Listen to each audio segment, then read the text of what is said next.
My name is Alina Moore. I was 24 when I finally stopped trying to be the version of a daughter my father wanted. In our town, outside Houston, success wasn't measured by creativity, ambition, or innovation. It was measured in calloused hands, predictable paychecks, and how quietly you followed the path laid out for you. My father, Hank Moore, ran a modest but respected auto repair shop for 30 years and built his identity around honest labor. He believed in hard work, but only the kind you could see, grease under fingernails, not lines of code. So when I dropped out of college halfway through my junior year to focus on a fintech idea I'd been obsessing over, the disappointment in his eyes was louder than any argument we'd ever had. "You think you're going to be some kind of CEO?" He scoffed at dinner one night, slamming his fork onto the table. "Sweetheart, no one's waiting for another girl in heels telling men how to run money." My mother didn't say anything. She never did. She just refilled his tea like silence was the safest side to take. From that point on, family gatherings were landmines. My cousins called me Miss Bitcoin. My uncles chuckled about how I was too good to change oil, and Dad never missed an opportunity to introduce me as Elena the dropout. He'd wink like it was a joke, but I felt it hit like a slap every time. I stopped trying to explain my idea, stopped showing up. There were days I questioned everything. If maybe they were right, if maybe I was just delusional.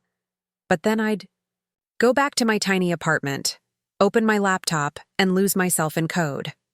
I was building something real. And even if no one else could see it yet, I did. Still, there's something uniquely cruel about being doubted by the people who are supposed to know you best. When strangers question you, you fight. When family does, it cuts. I didn't want revenge. I wanted respect. But in a house where ambition was mistaken for arrogance and silence passed for tradition, I knew one thing for sure. If I ever made it, I wouldn't tell them with words. I'd show up in something they couldn't ignore. I didn't tell anyone what I was building. Not my parents, not my cousins, not even my childhood best friend. Partly because I was scared, and partly because I was just so damn tired of watching people smirk every time I opened my mouth. I lived off instant oatmeal and gas station coffee for a year and a half in a studio apartment where the ceiling leaked. When it rained, my laptop sat on a wobbly thrift store desk, and the whiteboard I used to map my projections was propped up by a stack of soup cans. Pitch after pitch, investor after investor, I was told no. Too young, too idealistic, too female. One man actually said, "You're impressive, Elena, but I don't fund vanity projects." I printed that email and taped it above my desk like a trophy. The irony was, every no only made me better, sharper, hungrier. I learned how to answer questions before they were asked. I learned how to look unshakable in rooms where no one wanted me there. And I learned, most of all, how to build something they wouldn't be able to ignore. The breakthrough came unexpectedly. I'd cold-pitched a mid-tier investment analyst on LinkedIn, thinking maybe I'd get a polite, "not now."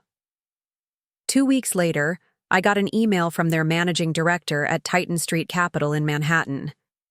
"We'd like to discuss the possibility of exclusive licensing." I reread the message so many times I could recite it in my sleep. 2 Zoom calls, 3 legal reviews, and 1 hyperventilating session on the bathroom floor later, I signed the deal. $12 million. Upfront licensing, not acquisition. My name stayed on everything. I still owned the IP. That night, I bought myself a glass of real champagne at a rooftop bar I couldn't usually afford, and watched the lights of the city blink like they were winking at me. I didn't call my parents. I didn't want to hear my father's voice try to turn it into a fluke or a favor.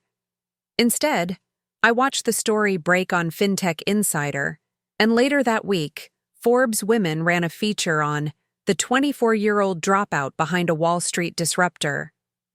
My photo was dead center, blazer and all, next to a headline that felt like a middle finger wrapped in gold foil.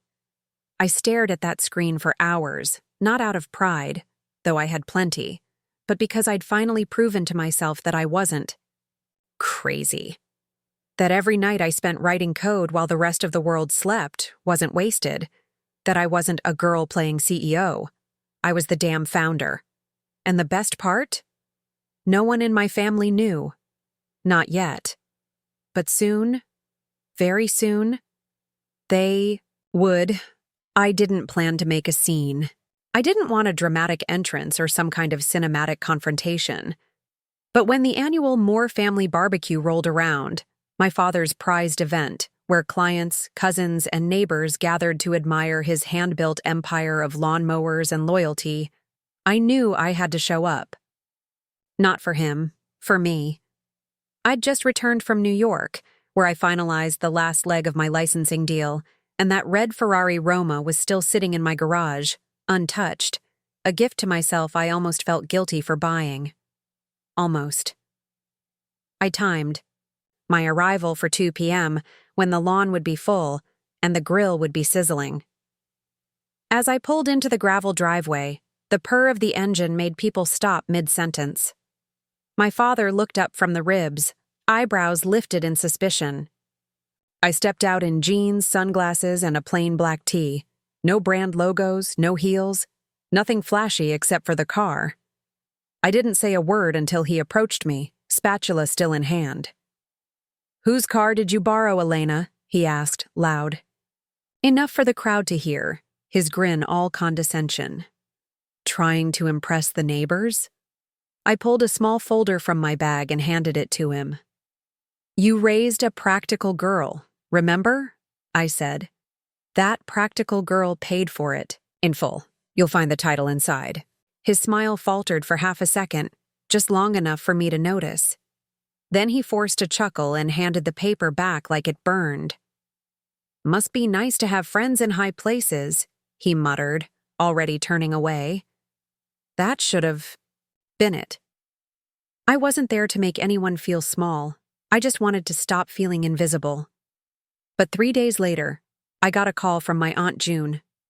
"Sweetheart, is everything all right? Your dad said you got scammed out of money, that the car was leased under someone else's name, and that you're being sued by a bank." I nearly dropped my phone. Apparently, my father couldn't stomach the attention I got at his own party. So he rewrote the story. Told people I was in trouble, desperate, putting on a show to save face. I didn't cry. I didn't scream. I opened my laptop and pulled up the press release Titan Street had just issued about our newest partnership with another East Coast firm. The headline read, "Fintech founder Elena Moore secures multimillion-dollar second round." I screenshotted it, saved it, and kept working. Because nothing makes a man like my father more uncomfortable than a daughter he can't control and a narrative he can't bend. He wanted people to believe I was pretending. I'd make damn sure they saw the truth. I didn't expect my father to apologize, but I also didn't expect him to try to sabotage me behind my back. Again. It started subtly. An old client of mine casually mentioned that someone claiming to be my business advisor had reached out asking about partnership opportunities. When I traced the email, it was registered under my dad's name. Then came the phone calls. Patricia, one of the partners at Titan Street, asked if my father had the authority to speak on my behalf. He'd called her directly. No permission. No warning. Just him poking around, trying to leverage my contacts to bail out a business I hadn't even been welcome in for years. I didn't explode. I investigated. What I found gutted me more than any insult he'd ever thrown my way. More. Otto was drowning. Loans defaulting, credit lines maxed out. The trucks he'd once been so proud of were aging, breaking down. New repair shops had opened nearby, sleek, digital, faster. And he hadn't told a soul, not even my mom. Just quietly tried to patch the leaks while badmouthing his daughter's success to anyone who'd listen. But I didn't confront him. I went around him, just like he had with me. I met with a regional automotive group that had been eyeing his customer base for years. Within 2 weeks, I had a written offer: acquisition at above market value, full retention of employees, and a title for my father, Senior Technical Director, with full benefits and a ceremonial leadership position. It wasn't about ego. It was about saving the business and his dignity in one move. A few days later, he asked to meet for coffee. I said yes. We sat across from each other in silence for a bit. Then he cleared his throat. "I've been thinking," he started, feigning, casual. "Maybe it's time we combined forces. You've got the connections, I've got the reputation. We could rebrand the shop, expand. What do you think?" I slid the folder across the table. He didn't open it at first, just stared. "What's this?" "It's an acquisition offer. From a firm that knows how to take what you built and bring it into the next decade. Employees stay. You stay. But the company survives." He laughed bitterly. "So this is your big move? Take over the one thing I have left?" I leaned forward. "You didn't believe in me when I needed you, but now you want my money. I'm not here to feed your ego. I'm here to keep people employed. This isn't about pride anymore, Dad. It's about reality." He didn't say another word, just closed the folder, pushed it aside, and walked out. But as I watched him go, I didn't feel angry. I felt something colder, clarity. He didn't want a partnership. He wanted control. And I was done handing him power he never earned. I always thought the word home was supposed to feel warm. But for me, coming back to Texas meant swallowing years of resentment every time I drove past familiar roads or saw my last name on rusting signage. Still, I knew if I wanted to do this right, really right, it had to start here. So I did something I never imagined I would. I brought my company headquarters back to my hometown. We converted an old furniture warehouse into a sleek, modern workspace with exposed brick, solar panels, and glass walls that let in the sun I used to mow lawns under. Within 6 months, we hired over 100 people, former mechanics, junior devs, from the local community college, even the kid who used to bag groceries at the market. I didn't just want to build a tech company. I wanted to build a bridge between what my father called real work and the new world he refused to understand. And yes, I gave him a title, Director of Traditional Operations. It wasn't just a vanity role. I needed his decades of expertise, and more importantly, I needed him to feel seen.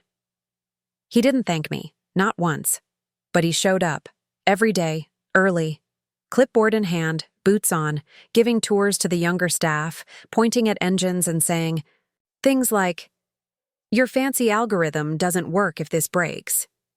People respected him, and for the first time, I think he respected me too.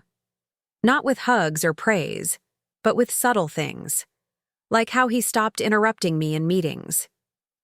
Like how he fixed his shirt collar before stepping into my office. One day, I caught him standing in the back of our main conference hall, watching as our project lead presented a hybrid model of AI diagnostics for vehicle repairs. He didn't say a word, just nodded slowly and whispered, "Not bad." That was his version of "I'm proud of you." I didn't need more. And honestly, I wouldn't have known what to do with it if I got it. The people in town started calling me the girl who brought Silicon Valley home. My cousins stopped mocking me. Aunt June apologized. Mom cried at the ribbon cutting. But my father? He stayed at the edge of every photo, arms folded, eyes wary. Still, I could tell. In the way he stood taller. In the way he corrected someone when they said I got lucky. "She built it," he muttered, thinking I wasn't listening. I was. And for the first time in my life, I didn't feel like I had something to prove. I had something to protect. It started with a headline I didn't expect to care about. Elena Moore's platform is bridging generations, and it's working. Forbes Women ran the feature alongside a photo of me in our loading dock, standing. between two employees, one in a button-down and safety vest, the other in a hoodie and sneakers, both smiling. The article called my company "the technology that makes old-school values scalable." I stared at that phrase for a long time. I didn't realize until then how much I needed to hear it, not for validation, but for clarity. We weren't just building apps or streamlining diagnostics. We were building a new way forward for small businesses like my dad's that had been stuck too long in the past, and people noticed. Every week, another family-run shop reached out, an upholstery place, a third-generation butcher, a hardware store struggling to keep up with e-commerce. They weren't asking for rescue. They were asking for relevance. And we gave them that. Our client base tripled. We opened satellite offices in nearby counties. A city council invited me to speak at their economic revival initiative. A regional paper called me the girl who rewrote her father's legacy without erasing it. Even I couldn't have written that line better. And my family? Silence turned into pride into admiration, and eventually, into ownership. No one asked me anymore when I was going to get a real job. No one called me reckless. My uncles started quoting my interviews. My cousins posted selfies in front of our building. My dad, well, he still didn't gush. That wasn't his way. But at a 4th of July barbecue, I overheard him talking to a neighbor. "That's my daughter's company," he said, tipping his head toward the building in the distance. No, she figured out how to keep old dogs like me useful in a world that doesn't slow down." It wasn't just what he said, it was how he said it. There wasn't bitterness, just peace. And maybe even a little pride that didn't need disguising anymore. He wasn't the man who dismissed me as a girl with computer dreams. He was the man standing next to me in board meetings, adding decades of insight to discussions about platforms he didn't even know how to log into. And I had stopped chasing the need to prove myself, because I finally understood that the victory wasn't the articles, or the metrics, or the funding rounds. The victory was this: watching the very people who once couldn't understand you now quietly depend on what you've built. Not because you demanded it, but because they saw it. And now, they believe it too. I've had 8 offers to buy the company. The smallest was for $42 million. The largest came from a firm whose name you'd recognize instantly. Clean suits, sky-high valuations, promises of scale and stock options. They flew me to New York, whining and dining like I was the next unicorn. I listened. I nodded.